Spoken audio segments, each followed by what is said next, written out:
करेंगे electrochemical series. इसमें सबसे पहले हम इंट्रोडक्शन उसका जायज़ा लेंगे, व्हाट इज़ इलेक्ट्रोकेमिकल सीरीज़। हम देखेंगे इलेक्ट्रोकेमिकल सीरीज़ हमारे किस अंदाज में काम आ सकती है। प्रोडक्ट्स ऑफ अ सेल, किसी भी गिवन सेल में क्या कुछ प्रोड्यूस हो सकता है हम वो जानेंगे। सेल वोल्टेज और फिजिबिलिटी ऑफ अ रिएक्शन, किसी भी गिवन सेल में क्या वोल्टेज प्रोड्यूस होगी, आया वो सेल पॉसिबल भी है या नहीं, हम इसके बारे में जानेंगे। Displacement of hydrogen from acid, कौन सी मेटल एसिड से हाइड्रोजन को डिस्प्लेस कर सकती है और कौन सी डिस्प्लेस नहीं कर सकती। Displacement of metal from salt, कौन सी मेटल एक सॉल्ट में से दूसरी मेटल को डिस्प्लेस कर सकती है और कौन सी नहीं कर सकती, हम ये जानेंगे। Here we have electrochemical series.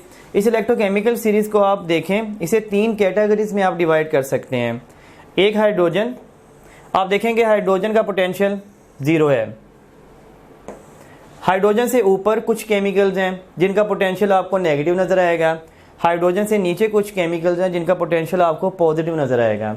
Last lecture में हमने ये बात डिस्कस की थी कि जब जिंक को हाइड्रोजन इलेक्ट्रोड के साथ कंबाइन किया जाता है तो जिंक इलेक्ट्रॉन देता है, हाइड्रोजन इलेक्ट्रॉन एक्सेप्ट करता है, और जिंक की रिडॉक्स वो पोटेंशियल आई थी इलेक्ट्रोड पोटेंशियल 0.76। हमने इसे ऑक्सीडेशन पोटेंशियल का नाम दिया था। हमने कहा था oxidation potential of zinc is 0.76, क्योंकि जिंक की ऑक्सीडेशन हो रही थी हाइड्रोजन के मुकाबले में। फिर हमने एक और इलेक्ट्रोड का जायजा लिया था, डेट इज कॉपर इलेक्ट्रोड। और जब स्टैंडर्ड हाइड्रोजन इलेक्ट्रोड के साथ कॉपर इलेक्ट्रोड को आपने कंबाइन किया था तो अब स्टैंडर्ड हाइड्रोजन इलेक्ट्रॉन ने इलेक्ट्रॉन दिए थे और कॉपर ने इलेक्ट्रॉन एक्सेप्ट किए थे। इसका आंसर आया था 0.34। आपने इसे कहा था that is reduction potential of copper. Reduction potential of copper is 0.34।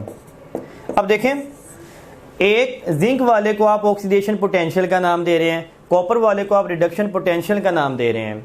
अब कहीं पे ऑक्सीडेशन पोटेंशियल यूज होगा, कहीं पे रिडक्शन पोटेंशियल यूज होगा।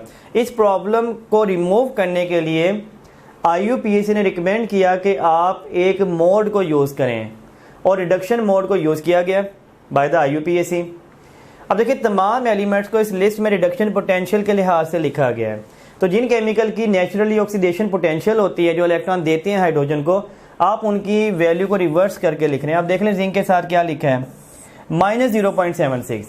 तो जिनकी पोटेंशियल ऑक्सीडेशन वाली थी उनकी वैल्यू यहाँ पे रिवर्स हो गई, और जिनकी पोटेंशियल पहले ही रिडक्शन वाली थी उनकी वैल्यू एज इट इज़ लिखी गई। तो हमने हाइड्रोजन से ऊपर वाले एलिमेंट को देखा, ये हाइड्रोजन के मुकाबले में ऑक्सीडेशन करेंगे, और हाइड्रोजन से नीचे वाले एलिमेंट ये हाइड्रोजन के मुकाबले में रिडक्शन करेंगे। Definition, when elements are arranged on the basis of their standard electrode potential on hydrogen scale. आप हाइड्रोजन स्केल पर एलिमेंट्स को उनके इलेक्ट्रोड पोटेंशियल के लिहाज से अरेंज कर देते हैं। ये लिस्ट कहलाती है electrochemical series. How can we learn this series, हमें ये सीरीज को याद करना है। उसके लिए आप ये निमोनिक्स याद रखिएगा। Little Kinza can manage elephant zebra crow fenced in tin lead hut, ये पहला सेंटेंस है जो आपने याद करना है। और दूसरा sentence, cute cutie imported iron silver Hyderabadi bangles collected over Finland. अब आपने 2 सेंटेंस याद करने हैं और इन 2 सेंटेंस से हम 2 कैटेगरीज बनाएंगे। पहला जो सेंटेंस हमने याद करना है उसे हम वो एलिमेंट याद कर लेंगे which are above hydrogen and which have negative value of their reduction potential. और दूसरा जो सेंटेंस हमने क्यूट क्यूटी वाला याद करना है, उससे वो एलिमेंट जो हाइड्रोजन से नीचे हैं विच है positive value of their reduction potential, हम वो याद कर लेंगे। अब देखिए, हम इसे स्टार्ट करते हैं और 1 बाय 1 एलिमेंट्स के नाम याद करते हैं। First of all, little lithium, Kinza potassium, can, इसमें कैल्शियम और सोडियम दोनों आ जाएंगे, can manage magnesium, elephant aluminium, zebra zinc, crow chromium, fenced इसमें आयरन फेरस Fe2+ वाला, और कैडमियम, 2 एलिमेंट आ गए। अब याद रखिएगा इसमें फेरस है Fe2+ वाला, आगे फेरिक भी आएगा Fe3+ वाला। In nickel, tin lead, tin and lead 2 elements. Hut means hydrogen. Little Kinza can manage elephant zebra crow fenced in 3 lead hut, और यहाँ पे हाइड्रोजन आ गई, हाइड्रोजन से ऊपर वाले तमाम एलिमेंट्स हो गए। अब देखें below hydrogen,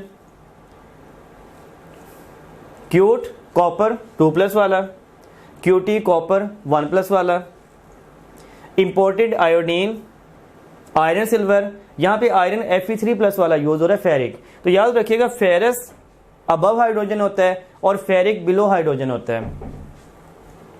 Hyderabadi mercury, Bengals bromine, collected chlorine, over gold aurum and Finland fluorine, right.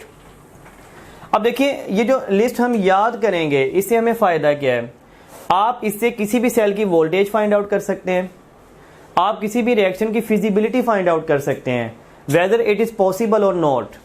आप प्रोडक्ट्स ऑफ सेल के सेल में बनना क्या है, नोड पे क्या बनना है, कैथोड पे क्या बनना है। आप ऑक्सीडाइजिंग या रिड्यूसिंग एजेंट के बारे में जानेंगे, which are oxidising agents and which are reducing agents. Reactivity of metals, कि मेटल्स कौन सी रिएक्टिव है, कौन सी नॉन रिएक्टिव है, कौन सी इनर्ट है। Displacement of hydrogen from acid and displacement of metal from their salt, कौन सी मेटल हाइड्रोजन को डिस्प्लेस कर सकती है, कौन सी मेटल दूसरी मेटल को डिस्प्लेस कर सकती है, हम तमाम का तफसीली जायजा लेते हैं। प्रोडक्ट्स ऑफ अ सेल, एक गिवन सेल में एनोड पे क्या बनना है, कैथोड पे क्या बनना है, इसे जानने के लिए हम 3 किस्म के केस देखेंगे। फर्स्ट ऑफ ऑल फ्यूज्ड और मोल्टन सॉल्ट। अगर आपको कोई ऐसा सॉल्ट दे दिया जाए जो विदाउट वाटर है, आपने उसे मेल्ट कर लिया है, फॉर एग्जांपल लेड ब्रोमाइड है और सोडियम क्लोराइड है, तो उसकी प्रोडक्ट्स ऑफ सेल को प्रेडिक्ट करना बहुत सिंपल हो जाता है। आप उसकी आयोनाइजेशन करवाइए, sodium cation and chloride ion. आप देखें जो केटाइन है वो हमेशा कैथोड पर जाएगा, जो एनाइन है वो हमेशा एनोड पर जाएगा।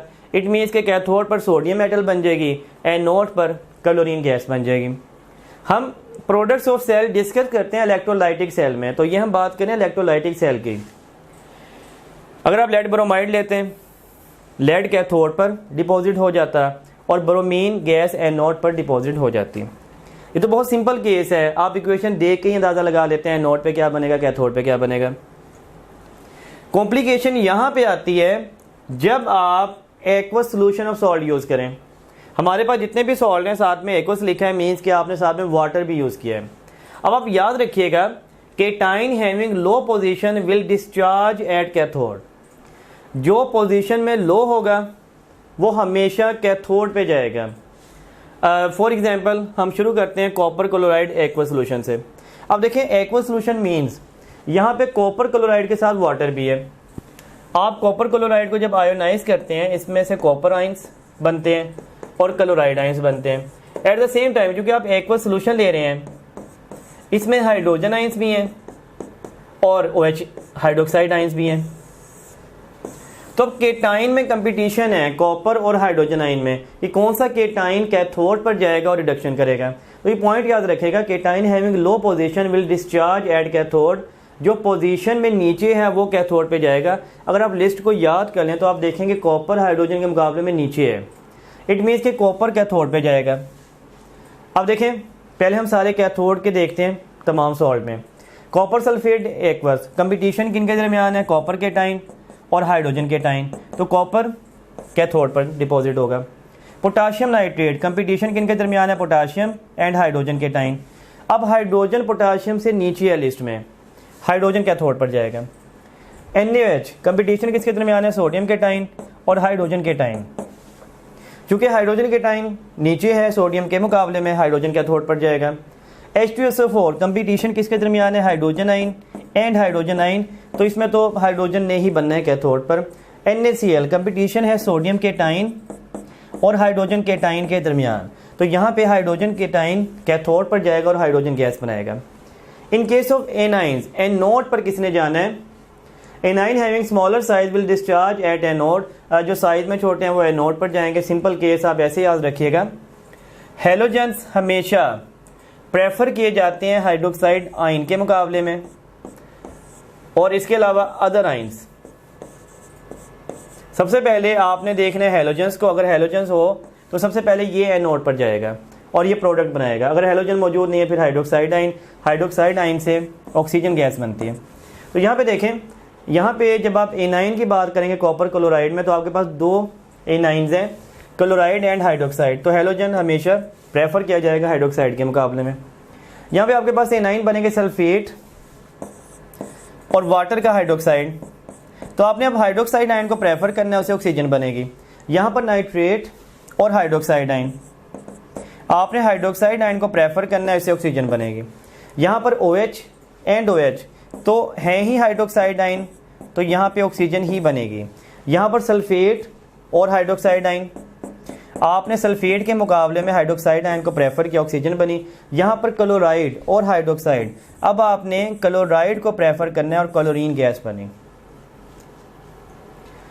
हमारे पास तीसरा केस है when electrodes take part in a reaction. अभी हमने जो पहले दो केस देखे उसमें इलेक्ट्रोड इनर्ट थे, वो रिएक्शन में हिस्सा नहीं ले रहे थे, इलेक्ट्रोलाइट की वजह से ही प्रोडक्ट बन रहे थे।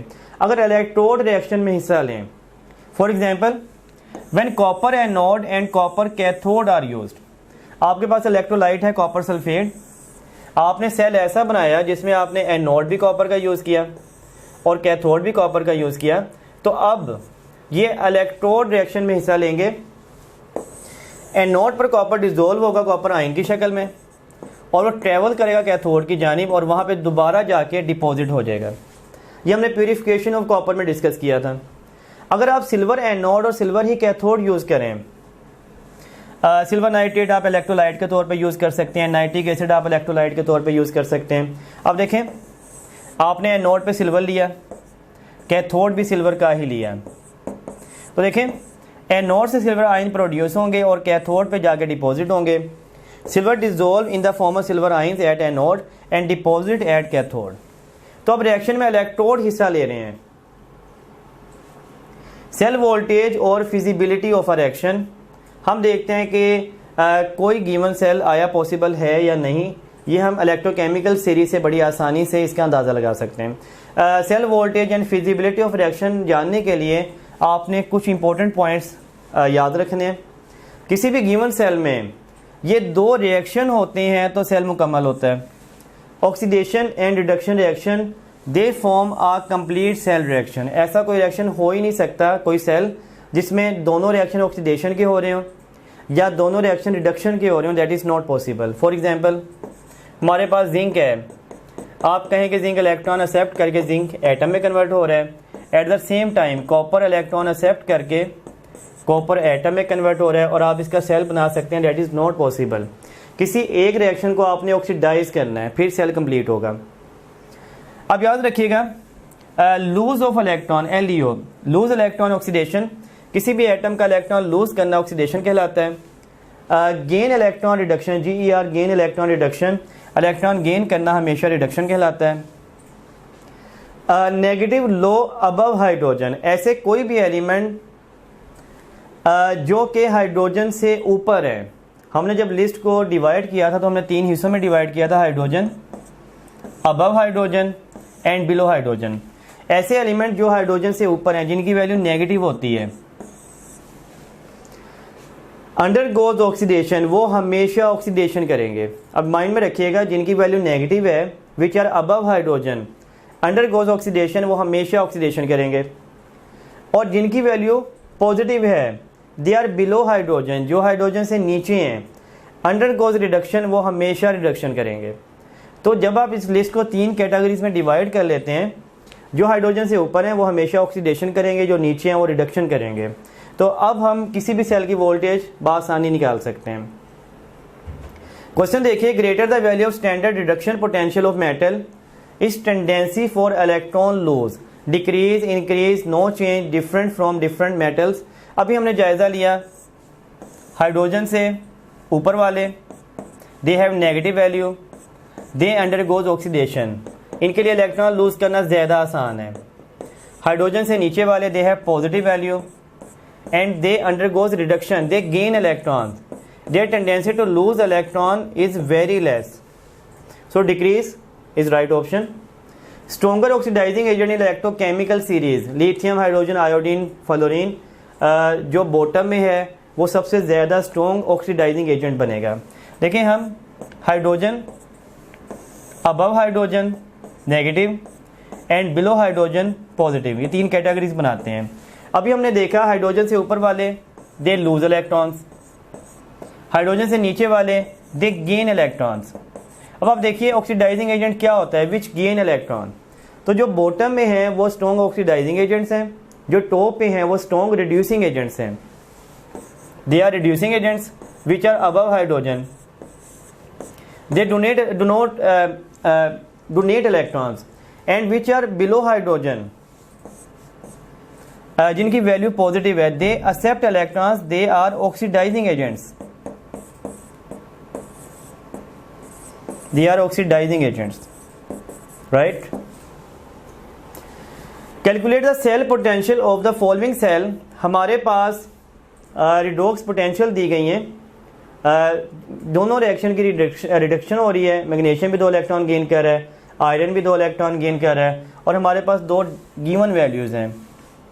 अब देखिए एक फार्मूला, सेल वोल्टेज निकालने के लिए E cell reduction cathode minus E reduction anode. आप ये फार्मूला याद रखिएगा। आपने आइडेंटिफाई करना है कि इन गिवन सेल में से एनोड आप कौन सा बनाएं और कैथोड आप कौन सा बनाएं। ऐसा कोई भी सेल जिसकी वोल्टेज नेगेटिव है, अगर दोनों की नेगेटिव हो तो जिसकी वोल्टेज नेगेटिव में ज़्यादा है, ये आपने हमेशा एनोड बनाना है। और ऐसा कोई भी सेल जिसकी वोल्टेज या तो पॉजिटिव है या नेगेटिव में वैल्यू कम है, ये आपने कैथोड बनाना है। अब आप फार्मूलेज में वैल्यूज पुट करें, E cell is equal to E reduction cathode, cathode minus 0.44 minus E reduction anode, anode की वैल्यू माइनस 2.37, ये माइनस 0.44 प्लस 2.37, इसका आंसर 1.93 वोल्टेज आ जाएगा। अगर किसी सेल वोल्टेज का आंसर पॉजिटिव आ जाए, इट मीन्स कि ये सेल फिजिबल है, पॉसिबल है। अगर ये वोल्टेज नेगेटिव आ जाता है, इट मीन्स कि सेल पॉसिबल नहीं है। Calculate the potential of the following cell. अब देखिए हमारे पास 2 सेल हैं, अगेन 2 इक्वेशन, उनमें रिडक्शन हो रही है, इलेक्ट्रॉन गेन कर रहे हैं। आपने किसी एक को एनोड बनाना है, किसी एक को कैथोड बनाना है। जिसकी वैल्यू ज़्यादा नेगेटिव है ये एनोड बनेगा, और जिसकी वैल्यू ज़्यादा पॉजिटिव है ये कैथोड बनेगा। अब देखिए हमने सेल वोल्टेज निकालने का फार्मूला सीखा, E cell is equal to E reduction cathode minus E reduction anode. E reduction cathode की वैल्यू है 2 माइनस ई रिडक्शन एनोड की value -1, that is +3। If the sum of 2 half cell reduction potential is negative, the reaction take place at rapid rate, take place at slow rate, it's spontaneous, it's not feasible, and right option is delta, it's not feasible. Displacement of hydrogen from acids. अब याद रखिएगा electrochemical series में ऐसी कोई भी metal जो hydrogen से ऊपर है, हमने इसीलिए सीरीज को 3 कैटेगरीज में डिवाइड किया था, hydrogen, above hydrogen and below hydrogen. ऐसी कोई भी मेटल जो हाइड्रोजन से ऊपर है, it can displace hydrogen from acid. For example हमारे पास जिंक है और आप सल्फ्यूरिक एसिड में ऐड करें तो जिंक सल्फेट बनता है और हाइड्रोजन रिमूव हो जाता है। जिंक ने हाइड्रोजन को डिस्प्लेस कर दिया because it is above hydrogen. लेकिन अगर आप गोल्ड को सल्फ्यूरिक एसिड में ऐड करते हैं तो ये रिएक्शन नहीं होता, गोल्ड हाइड्रोजन को डिस्प्लेस नहीं कर पाया because it is below hydrogen, ये हाइड्रोजन से नीचे है। Element like platinum, silver and copper have higher standard reduction potential. They higher means they are below hydrogen, hydrogen से नीचे हैं। Lose electron easily, liberate hydrogen from acid easily, cannot liberate hydrogen from acid, cannot gain electron readily, क्योंकि वो hydrogen से नीचे हैं। They cannot displace hydrogen from acid. Displacement of metal from their salt. Higher position metal can displace lower position metals. Lower position metal can not displace higher position metals. ये position जानने के लिए भी आपको electrochemical series ही देखनी है। ऐसी कोई भी मेटल जो दूसरी मेटल से ऊपर है लिस्ट में, it can displace this metal. Zinc is above copper in electrochemical series, so zinc can displace copper and it can form zinc sulfate.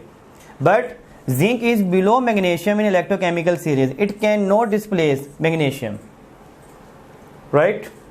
If strip of copper metal is placed in solution of FeSO4, copper will deposit it, Fe will precipitate out, copper and iron both dissolve, no reaction take place. अब आप देखिए FeSO4 में जो iron है ये 2+ oxidation state में है, और कॉपर क्या आयरन को डिस्प्लेस कर सकता है? इसके लिए आपको इसकी पोजीशन देखनी है। आयरन ऊपर है पोजीशन में कॉपर से, no reaction take place, copper iron को डिस्प्लेस नहीं कर सकता because it has low position than that of ferrous. Stronger is the oxidising agent, greater is the oxidation potential, reduction potential, redox potential, EMF, that is beta reduction potential. Which of the following metal can not displace copper from copper sulphate solution? अब देखें ferric Fe3+, aluminium, manganese, sodium. Ferric hydrogen से नीचे है, it can not, sorry ferric copper से नीचे है, it can not displace copper from copper sulphate solution, that reaction is not possible.